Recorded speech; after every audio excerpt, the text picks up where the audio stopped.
I've been riding the Honda CB300R for a little over a year now, around 12,000 kilometers, and honestly, I still love this bike. But lately, every time I ride, there's this quiet thought in the back of my mind. Not that anything is wrong, just that I might want something different now. When I bought this bike, I wanted something light, quick, and fun, and it absolutely delivered. The power, the weight, the way it feels in the city, it still makes me smile. But somewhere along the way, my idea of riding began to change. So naturally, I started looking at adventure bikes, and that's when things got confusing. Because on paper, we actually have a lot of options in India, but when you start filtering through, the list gets very small very fast. After spending a lot of time on a bike that has 31 horsepower and weighs only 146 kilograms, I started to understand what kind of performance feels right for me. So when I look at the options of adventure bikes out there, there's this feeling that I might get used to them a little too quickly. Not because they're lacking or not capable, but because I'm looking for something that feels like a clear step forward. So with that in mind, let's look at what options we actually have right now. The first and obvious option is the almighty Himalayan. The Himalayan is a solid motorcycle, there's no denying that. It's proven, capable, and it does exactly what it is designed to do. But for me, riding isn't just about trips. I commute every single day to office. City traffic is a big part of my life. And in that kind of riding, a bike that feels top heavy starts to demand more from me. I know myself well enough to say that this is something I'll start feeling immediately and not occasionally. For me, my next motorcycle has to grow with me. It has to make sense on a random weekly morning just as much as it does on a long ride. Then there is the KTM 390 Adventure. And honestly, I really wanted this bike to be the one. On paper, it feels close to perfect. The performance, the chassis, the way it promises adventure, it all makes sense. I imagine it as a proper long term machine. Something I could build slowly, add accessories, set it up for travel, and make it truly mine. But when you start looking deeper, a few things begin to weigh on you. There are reliability stories, questions around long term ownership, and when you're planning to keep a bike for years, those things matter. And then there's the pricing. For the sport wheel version, especially, the premium over something like the Himalayan feels hard to justify, especially when you start adding accessories on top of that. At that point, it stops feeling like a confident choice and start feeling like a compromise made in hurry. And I don't want my unicorn bike to feel like. Also, I wanted to talk about why I am not considering the RTX 300 and the Xpulse 210. Now, let's talk about a couple of bikes that on paper a lot of riders love and for good reasons. The RTX is one of those bikes. I watched the reviews, I've seen the people are saying, and honestly, it looks like a really well-rounded machine. But here's where I have to be honest with myself. Coming from the CB300R, a bike I lived with, ridden hard, and learned from, performance mattered to me.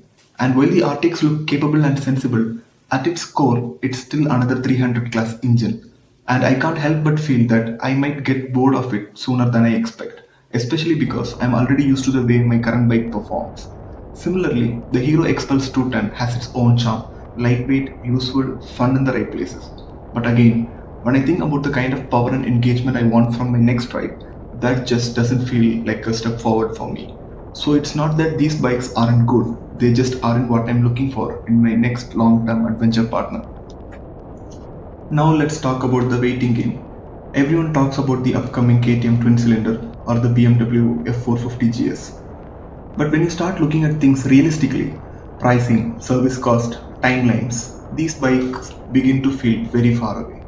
The current KTM 390 Adventure is already touching around 4.75 lakhs on road, and the upcoming Adventure R version is only going to cost more. So if that's where the single cylinder ADV already sits, a twin cylinder KTM is obviously going to be priced even higher. At that point, it automatically moves out of my comfort zone.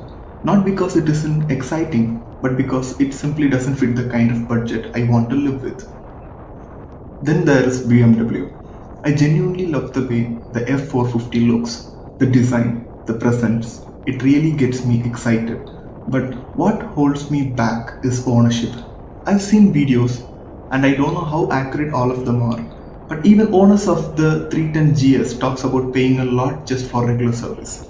And that engine is also shared with the bikes like RR310. So for me, BMW becomes less about the motorcycle and more about the long-term cost of living with it. And Honda, Yamaha, there are rumors, there are names, there are model numbers that are patent, but no real answers and no clear timelines. And that's when I realized something. There are interesting bikes coming, like the Himalayan Sun 50.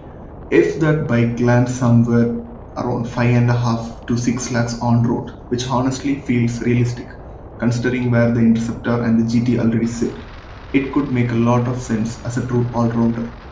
That's definitely a bike worth talking about, but it's also one I'm not waiting on just yet. The bike I'm waiting on is again a twin cylinder, but it's a 450cc and it is made in China. The CF Moto 450 MT. On paper, it feels like one of the most complete adventure bikes in this space. A twin cylinder engine, cross-spoke wheel as standard, proper adventure geometry, and more importantly, an engine that's already being used around the world. People have taken this bike across countries, across continents, and from everything I've seen, it's proven itself to be reliable. It's not just the bike either. The accessory ecosystem around it is massive. Luggage, protection, touring upgrades, it's all already there. And in many international markets, this bike is priced surprisingly close to the Himalayan.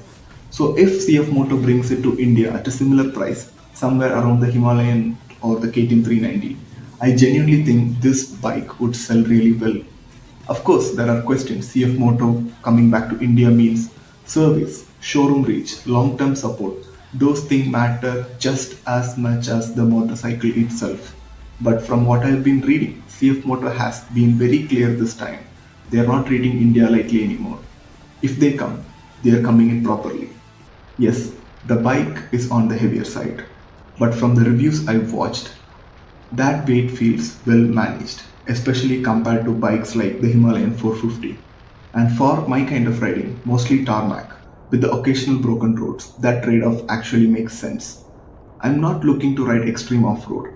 I'm looking for something comfortable, capable, and engaging over long distances. The fact that it comes with crosspoke wheel as standard, that's their already huge accessory catalog, and that it's proven itself globally, all of that make it very hard to ignore. And maybe what excites me the most is that it feels different, just like my CB300R. It wouldn't be something you see everywhere. If this bike comes to India at the right price with the right support, I honestly think it could be one hell of a motorcycle. And that's the bike I'm quietly betting on. So far now, I'm not upgrading. Not because I don't want to, not because I'm confused anymore, but because I realized what I'm actually looking for. I want my next bike to feel like a real step forward, not just in specs, but in the kind of riding it unlocks. I want something I can live with every day and still look forward to on long rides. And right now, that bike doesn't quite exist in my garage or even in the Indian market. So I'll keep riding what I have, keep learning, keep waiting. Because sometimes the smartest upgrade isn't the one you make in a hurry, it's the one you don't rush into. And when the right bike finally arrives, I think my heart will know it.